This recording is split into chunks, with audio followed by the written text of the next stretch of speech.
Oke guys, welcome semuanya di rekomendasi mingguan dari Jose Stockpick. Kembali saya akan memberikan 5 rekomendasi saham untuk minggu depan, tanggal 20 sampai 31 Mei. Jadi 2 minggu ya, karena di 23, 24 kan nanti libur ya. Jadi hari Kamis, Jumat, minggu depan itu udah libur. Jadi cuma 3 hari trading. So, kita genapin aja langsung sampai 2 minggu ke depan. So, 8 hari trading gitu ya. Jadi video ini untuk kayak kemarin 2 minggu ke depan, tanggal 20 sampai tanggal 31 Mei 2024. Seperti biasa, sebelum masuk ke dalam rekomendasi mingguan, kita review terlebih dahulu bagaimana pergerakan market. Kalau kita lihat dari grafik ini mulai senyum ya gitu ya. Kalian bisa lihat sesuai prediksi IHSG bottom tanggal 8 ya kemarin. Nih, titik terendahnya IHSG closing di sini, terus besoknya masih ada koreksi dikit tapi closingnya udah naik, udah lebih tinggi daripada hari kemarin gitu ya. Jadi secara close tanggal 8 ini bottom ya, plus minus 1 hari biasanya 8, terus besoknya 13 ya, kurang lebih lah ya, mirip-mirip gitu. Dan setelah itu IHSG kembali menguatnya lumayan ya, 1 hari bisa hampir 1% gitu penguatannya. Jadi dalam 3 hari aja tuh mungkin udah mau 3% gitu. Oke, kita lihat secara weekly IHSG naik 3,22%, lumayan banget, plus 3,22. Aku kasih warna hijau. Kita lihat bagaimana analisanya. Yang pertama ada INKP ya. INKP dapat dilihat tanggal 13 ya, start tradingnya itu tanggal 13 di sini dengan low 8325.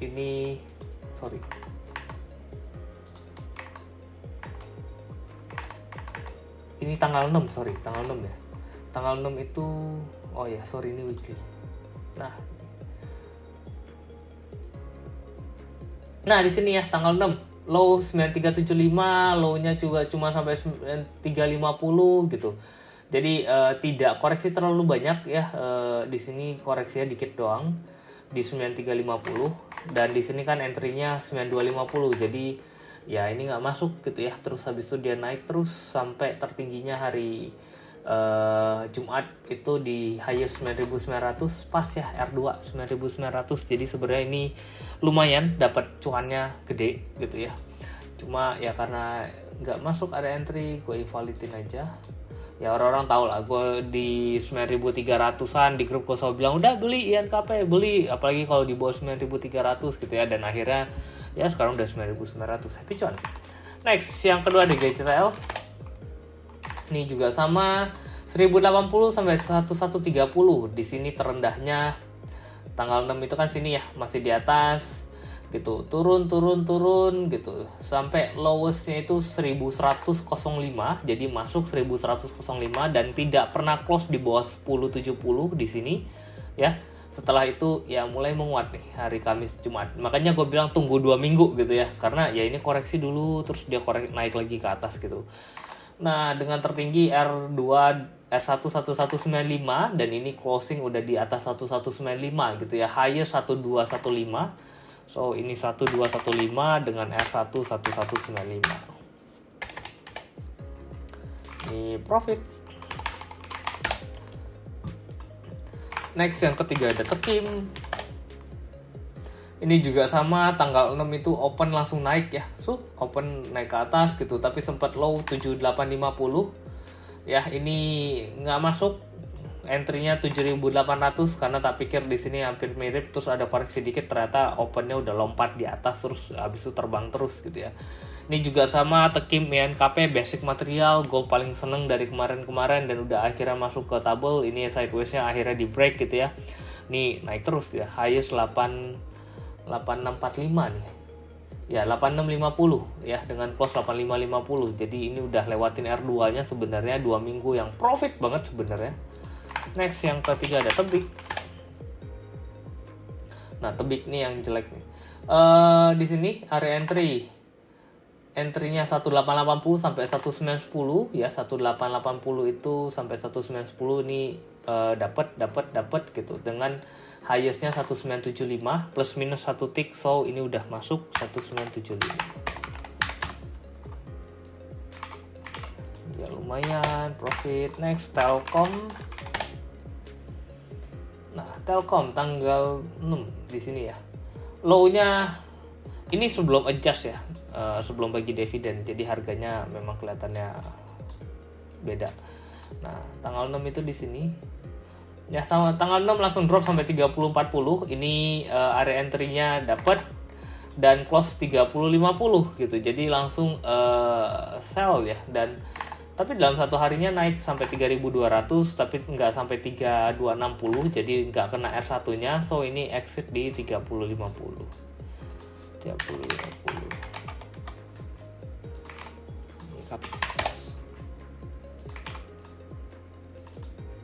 Ini bagi 3, ini juga dibagi 3. Ya, jadi range profitnya kita di sekitar 2-4% di minggu kemarin ya, dengan ada 3 saham yang dapat gitu, dengan 2 saham invalid, tapi sebenarnya ya kalau dimasukin tuh cuannya gede banget sih sebenarnya. Ya. Oke, walau bagaimanapun ya not bad lah ya. Ya kita 2 hari terakhir ini kebetulan akhirnya BRPT yang kita tunggu-tunggu akhirnya terbang arah, terus hari ini masih naik lagi. Harapannya minggu depan tuh masih gerak gitu ya. Jadi tapi kan nggak mungkin kalau masukin mingguan BRPT yang dimana resikonya udah gede banget gitu ya. Kita akan nyari emiten-emiten yang cukup menarik di minggu depan. Kita lihat dulu Composite. Oke, IHSG udah naik nih kok. So, arahnya kemana? Pas lagi ya. Kemarin kita prediksi terendahnya di sini, pas mantul. Terus koreksi terendahnya di sini, pas lagi mantul gitu ya. Oke, arah IHSG kemana? Mungkin ya minggu depan 3 hari trading kita breakdown dulu. Tanggal 20, 21, 22. Ini akan jadi masa IHSG koreksi tipis karena sudah meningkat cukup signifikan.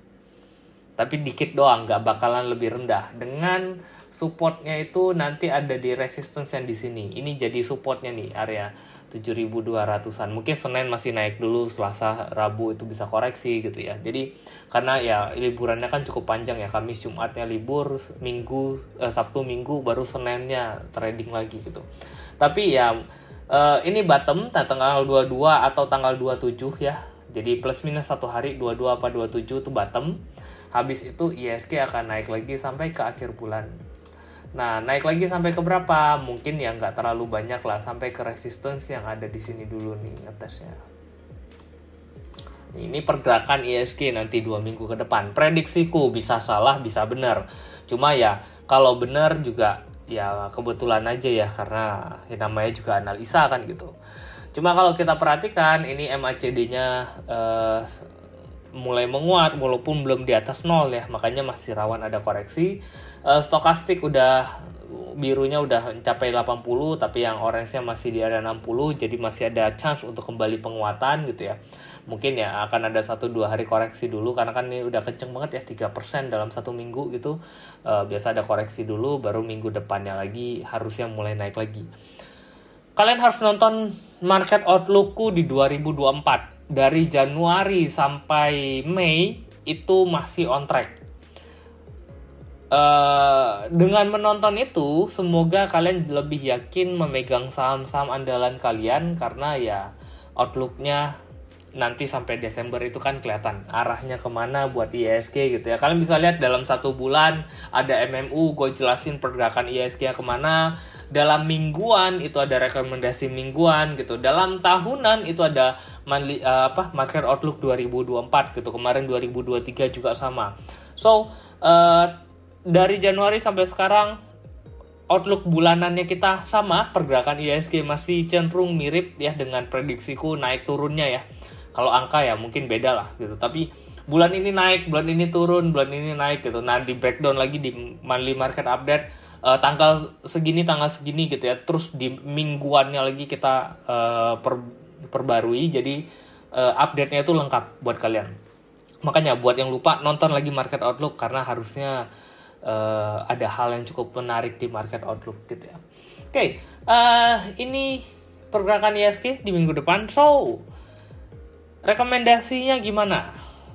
Gue agak sayang ya kemarin masuk INKP, TKIM dengan pikiran koreksi, ternyata nggak koreksi, habis itu dia langsung naik ke atas, dimana naiknya banyak banget. Ya itu sih sebenarnya. Di sini tuh kalian harus belajar. Saham-saham yang analisanya bagus, saham-saham yang masuk ke dalam rekomendasi itu harusnya ya udah masuk aja. Gitu. Kenapa?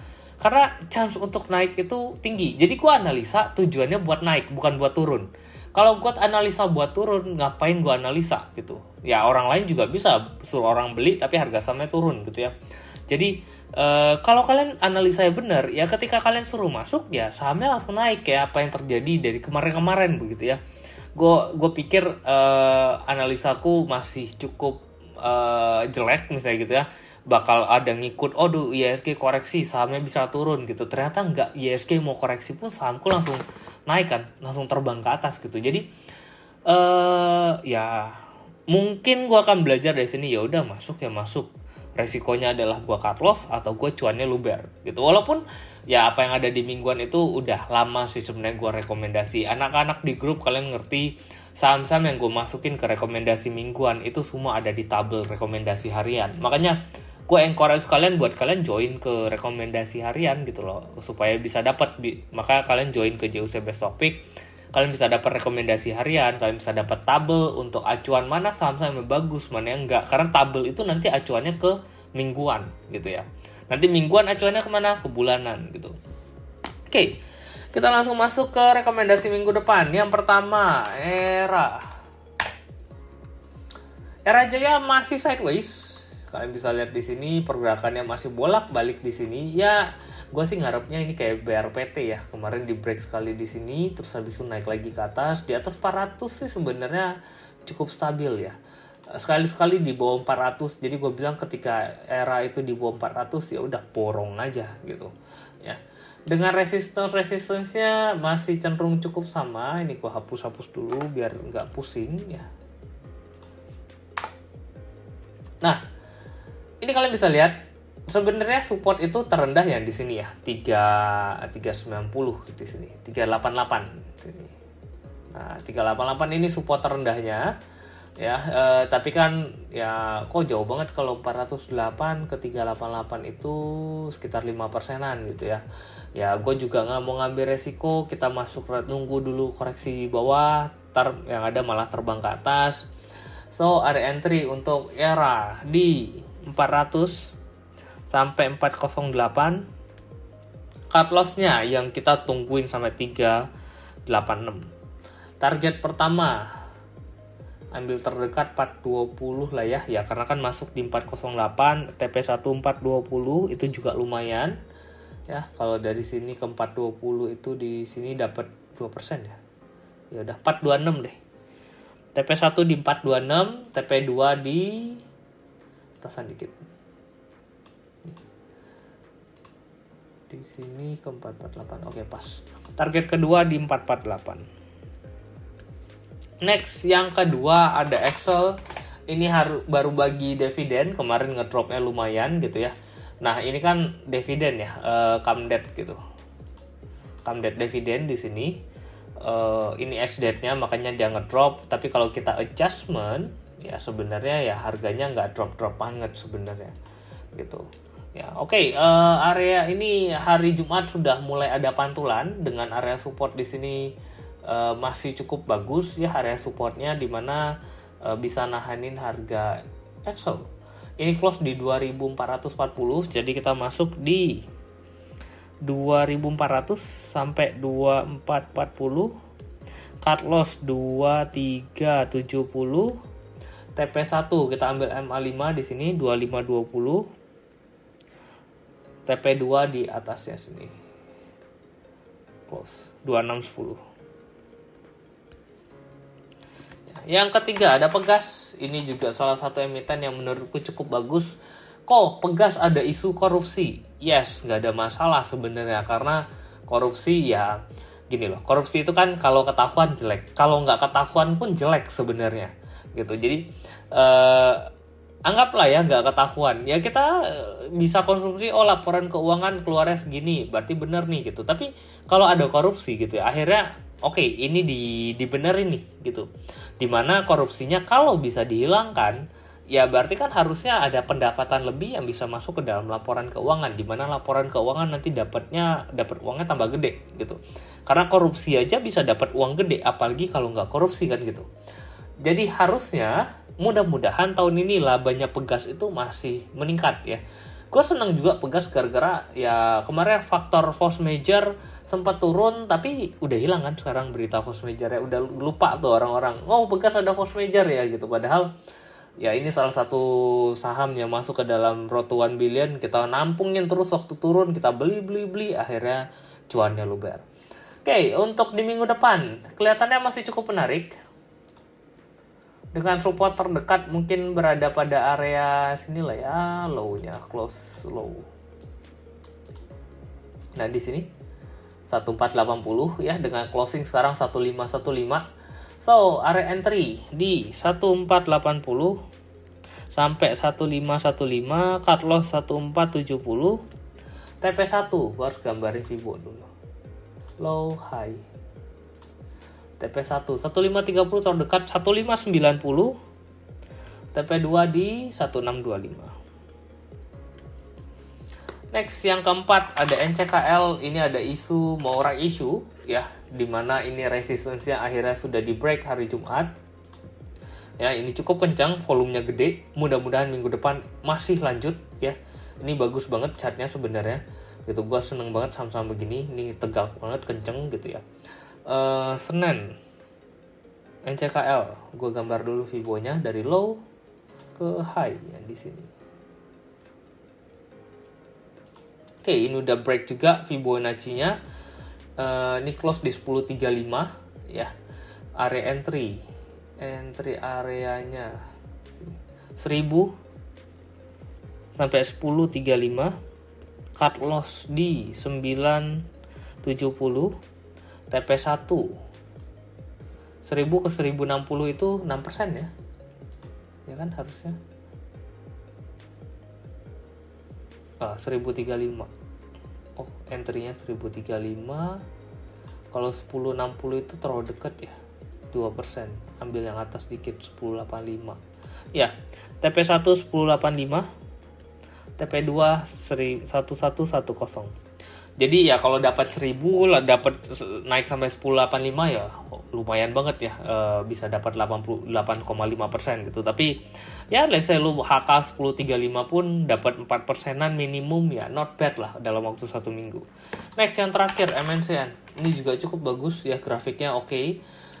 Resistance ini akhirnya ditembus. Ya, terus ini juga volumenya kemarin kuat, hari ini masih bertahan, sempat koreksi pagi tapi closingnya masih naik. Ini stokastik kembali ada sinyal buy, MACD udah di atas 0, ini the best area untuk entry lagi sebenarnya. Oke, gua gambarin Fibonya dari low ke high. Oke, ini resistance 384. Kalau kita lihat dari pergerakan Jumat ya, itu memang masih rada fase akumulasi gitu. Gua rasa minggu depan nggak bakal langsung kenceng gitu, jadi kita bisa nunggu dikit. Area entry 374 sampai 384, R1 392, R2 400. Cut loss di berapa? 370.